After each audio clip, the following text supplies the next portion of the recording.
Bismillahirrahmanirrahim. Assalamualaikum warahmatullahi wabarakatuh. Berjumpa kembali dengan saya Darwis, calon guru penggerak angkatan 11 dari SMP Negeri 8 Kota Palopo. Kali ini saya tidak sendirian, saya ditemani oleh rekan saya, Ibu Rosida.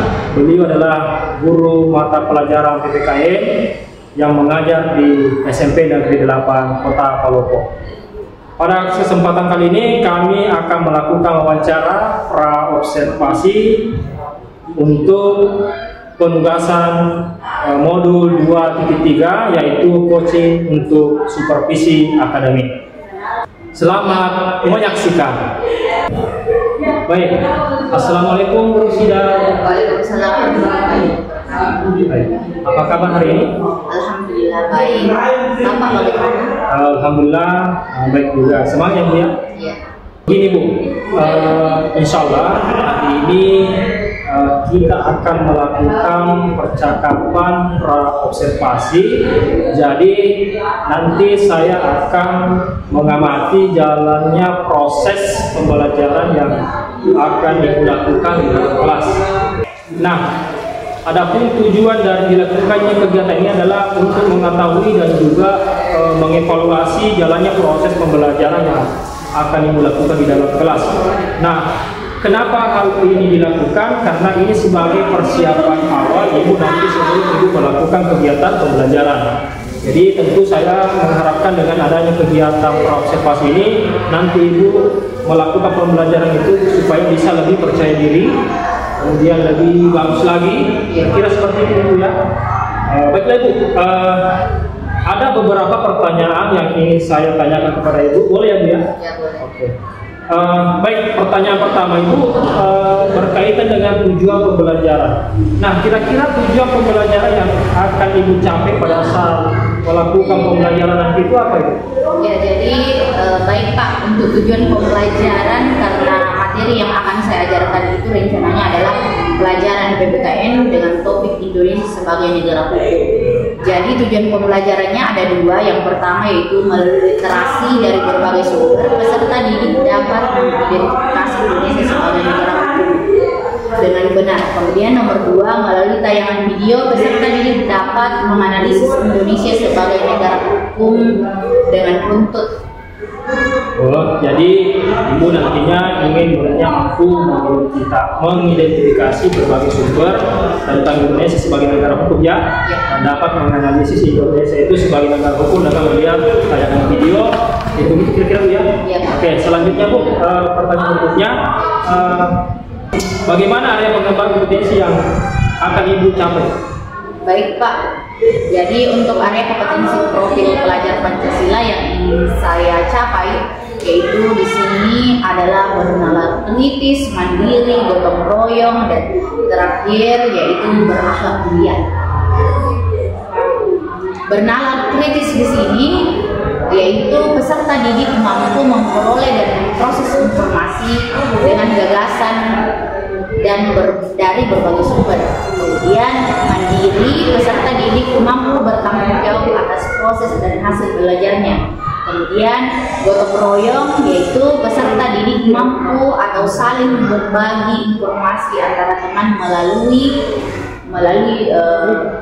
baik itu dalam bentuk media, dari media sosial atau dalam buku. Kemudian berakhlak mulia, peserta didik mampu berperilaku positif di lingkungan sekolah. Oke. Jadi area pengembangan kompetensi profil pelajar Pancasila yang ingin capai tadi yaitu bernalar kritis, mandiri, gotong royong, dan berakhlak mulia seperti itu ya. Nah, Bu, saya juga ingin mendengar penjelasan dari Ibu bagaimana rancangan pembelajaran yang nantinya akan dilaksanakan di kelas, baik dari strategi, metode maupun model pembelajarannya yang nantinya akan Ibu lakukan atau yang Ibu gunakan di kelas. Ya, jadi untuk strategi yang akan saya terapkan yaitu bagaimana siswa bisa fokus terlebih dahulu dalam pembelajaran dengan menggunakan mindfulness atau teknik stop, dapat bersemangat dalam berdiskusi, yaitu tanya jawab dan dapat berekspresi dengan bebas ketika mengkomunikasikan hasil diskusi dengan temannya. Kemudian untuk metode itu nantinya akan ada metode diskusi, tanya jawab, presentasi, bermain peran, dan untuk model pembelajaran untuk menggunakan model discovery learning. Jadi saya ulangi lagi Bu ya, untuk strategi yang digunakan adalah strategi mengarahkan siswa bisa fokus terlebih dahulu dalam pembelajaran dengan menggunakan mindfulness ya, teknik stop, kemudian melakukan tanya jawab dan dapat berekspresi dengan bebas ketika mengkomunikasikan hasil diskusi ke temannya. Tidak penting juga pemberian yang sedikit ya Bu Rosida, supaya bisa menghilangkan kebosanan siswa itu sendiri. Kemudian metode diskusi tadi, tanya jawab, presentasi, bermain peran, dan model discovery learning. Ya betul sekali Pak. Oke Bu, saya ingin bertanya kembali Bu, bagaimana dengan media pembelajaran yang nantinya akan digunakan di kelas?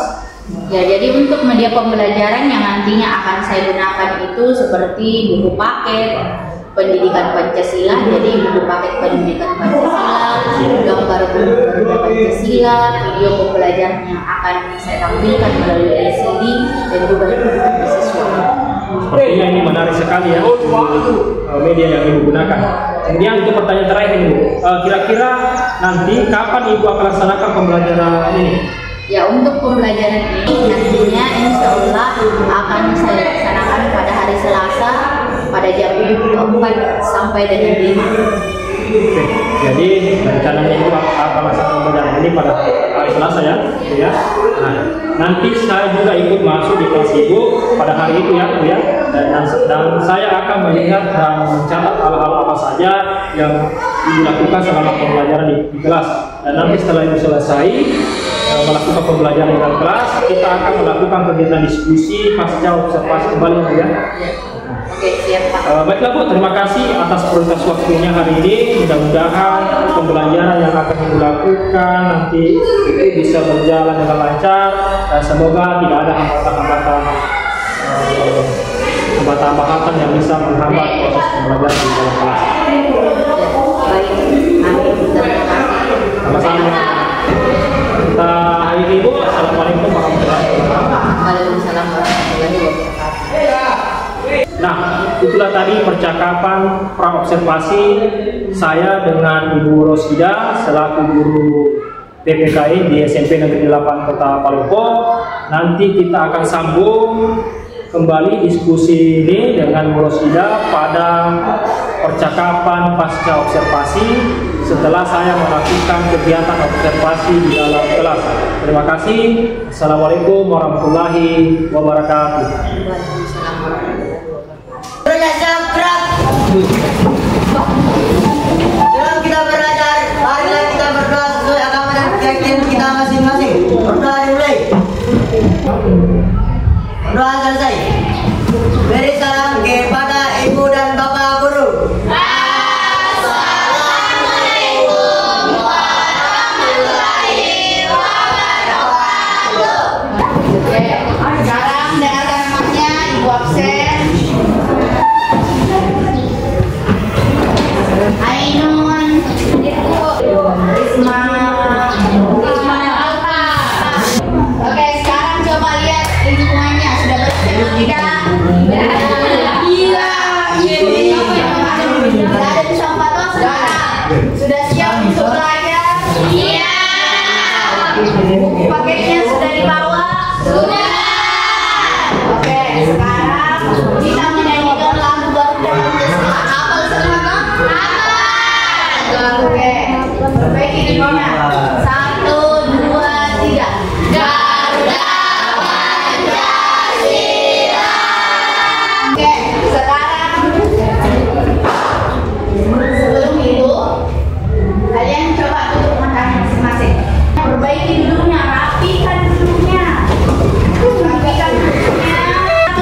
Dia yang membesarkan kalian, Dia yang memberikan uang untuk belanja. Ketika orang tua kita tidak ada, maka kita tidak ada lagi pemberian dari orang tua. Jadi kalian harus menghargai orang tuanya, menghargai ibu bapaknya yang mencarikan kalian rezeki, yang mengandung kalian 9 bulan sampai hingga sekarang. Sekarang buka matanya. Ya. Bagaimana perasaannya? Bahagiakah atau sedih atau mengingat terharu? Ya, terharu, mengingat masa-masa dengan siap untuk belajar. Siap. Oke, sekarang kita latih. Ibu mau lihat dulu fokusnya siswa bagaimana. Jadi ada permainan yang ibu ingin berikan. Kalau ibu katakan tepuk sila 1, kemudian sampaikan apa? Pancasila. Pancasila itu bintang. Oke, kita mulai. Tepuk sila pertama. Bintang. Sila kedua. Raden. Sila ketiga. Jadi tujuan pembelajaran hari ini ada dua. Yang pertama, peserta didik mampu mengidentifikasi Indonesia sebagai negara hukum. Yang kedua, peserta didik mampu menganalisis Indonesia sebagai negara hukum. Sebagai negara hukum. Nah, ada di bukunya halaman 33 sampai 35. Pertama, kalian baca dulu bukunya. Pertanyaannya itu, siapa yang pernah pergi ke hutan? Saya. Oke. Kemudian apa yang kalian lihat di hutan? Apa lagi?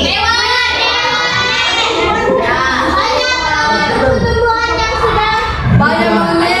Jadi berdasarkan analisis awal tadi, ibu akan membentuk kelompok, beberapa kelompok. Jadi yang pertama kelompok 1, 2. Ya, kelompok 1, kelompok 2, kelompok 3, kelompok 4, kelompok 5. Jadi ada 5 kelompok. Pertama adalah kalian membaca bukunya halaman 33 sampai 35. Coba lihat bukunya. Kemudian kalian baca. Dengarkan ibu, setelah kalian sudah membaca buku paketnya tentang Indonesia sebagai negara hukum, kemudian kalian sudah menyimak materi video yang ada di atas, ibu akan membagikan lembar kerja untuk di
Baik, bismillahirrahmanirrahim. Assalamualaikum warahmatullahi wabarakatuh.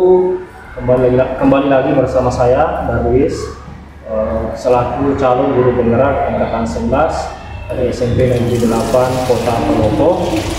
Pada kesempatan kali ini saya masih dibersamai oleh Ibu Rosida, selaku guru PPKN di SMP Negeri 8 Palopo.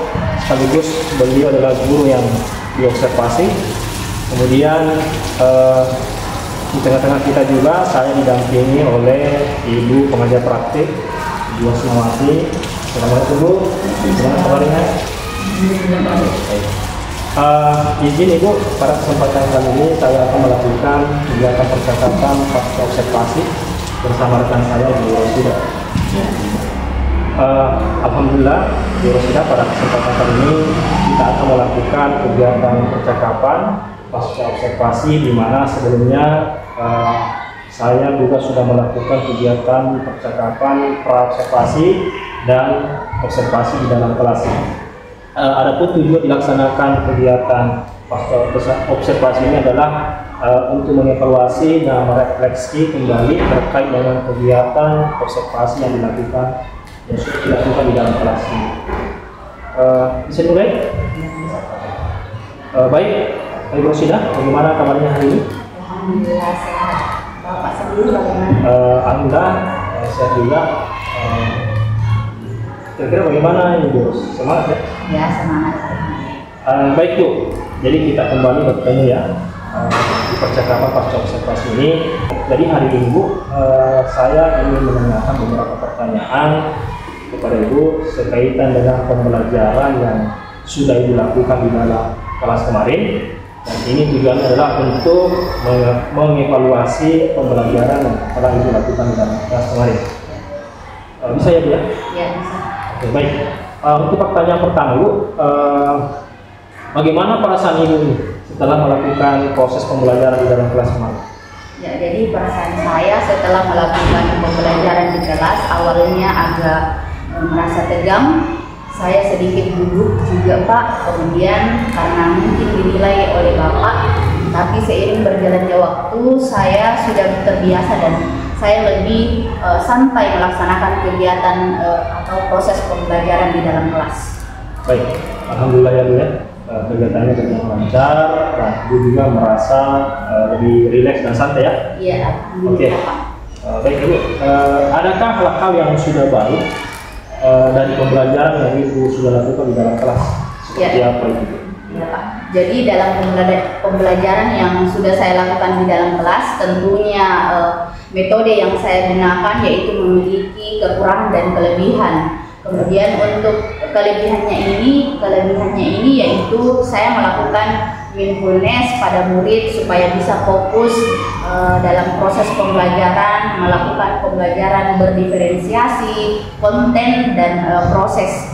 Kemudian membimbing kelompok diskusi dengan berjalan aktif, memberikan ice breaking untuk mengurangi kejenuhan dalam belajar. Kemudian kekurangannya yaitu belum menerapkan diferensiasi produk dan memberikan scaffolding masih belum maksimal, kemudian masih ada beberapa siswa masih pasif. Oke, baik. Jadi itu memang sudah menjadi tantangan kita di antara beberapa siswa dan juga guru. Itu memang ada beberapa kemudian masih belum percaya diri mungkin. Nah, itu menjadi sisi kelebihan dan kekurangan kita ya. Untuk itulah kita mengadakan namanya kegiatan observasi. Oke, kalau dia sekarang kan ini Bu, dari 0 sampai 10, kira-kira posisi Bu Rosida ini itu berada pada angka berapa menurut Ibu sendiri? Ya, menurut saya mungkin posisi saya itu antara 7 dan 8, 7 atau 8. Oke, dari 7 sampai 8 ya. Jadi terus kira-kira adakah hal-hal yang kemudian perlu ditingkatkan ke depannya? Ya, mungkin saya dalam pembelajaran tersebut memaksimalkan potensi murid, yaitu dalam pembelajaran berdiferensiasi, memberikan scaffolding yang lebih baik dan supaya lebih terarah. Jadi ya tadi memberikan lebih penguatan serta pemberian scaffolding ya, dalam pembelajaran berdiferensiasi yang lebih baik dan lebih terarah, jadi siswa itu bisa memaksimalkan potensi murid di dalam kelas. Terus kira-kira apa rencana Ibu ke depan terkait dengan pembelajaran di kelas untuk supaya pembelajaran sosial emosional ini dan berdiferensiasi ini bisa lebih baik lagi? Jadi di sini saya akan menerapkan pembelajaran sosial emosional dan berdiferensiasi yang lebih baik lagi bagi dari segi konten, proses maupun produknya. Itu menarik itu Bu ya. Melalui berdiferensiasi yang lebih baik lagi bagi dari segi konten, proses dan produk supaya ini lebih aktif dan kreatif ya. Terus kapan ini bisa dilaksanakan? Segera mungkin. Saya juga harus menyiapkan perangkat pembelajaran yang lebih kreatif dan inovatif yang harus saya lakukan nantinya. Jadi sebelumnya menyiapkan dulu perangkat pembelajaran dan rencana pembelajarannya ya. Baik, untuk pertanyaan selanjutnya itu kira-kira bagaimana komitmen Ibu Rosida ini terhadap pembelajaran di kelas ini? Ya, jadi komitmen saya mungkin dengan melakukan pembelajaran sosial emosional dan berdiferensiasi lebih terstruktur lagi, kemudian diharapkan bisa menjadi siswa aktif dan bisa lebih kreatif serta bernalar kritis dalam memecahkan masalah. Masya Allah, luar biasa sekali ya tanggung jawab yang akan Ibu lakukan itu sebagai upaya untuk memperbaiki kualitas pembelajaran di dalam kelas dan pengembangan karakter murid di lingkungan sekolah. Ya, insya Allah Pak. Dan tentunya saya juga membutuhkan kolaborasi dari semua pemangku kepentingan yang ada di sekolah ini. Ya, itu insya Allah ya. Jadi pastinya kita akan terus berkolaborasi dengan sejawat untuk kemudian mewujudkan semua itu ya. Oke. Saya kira demikian kita percakapan kita dulu sudah. Mudah-mudahan apa yang diharapkan oleh Ibu Rosida bisa dimaksimalkan agar murid-murid kita bisa lebih santai, lebih rileks dalam proses pembelajaran di dalam kelas. Baik Ibu, kita akhiri. Terima kasih banyak atas waktunya. Assalamualaikum warahmatullahi wabarakatuh. Waalaikumsalam. Baik, demikianlah percakapan yang sudah dilaksanakan dan terdiri dari 3 tahapan, dimulai dari tahapan pra-observasi, kemudian observasi, dan terakhir pasca observasi. Mohon maaf apabila ada banyak kekurangan. Wassalamualaikum warahmatullahi wabarakatuh. Waalaikumsalam.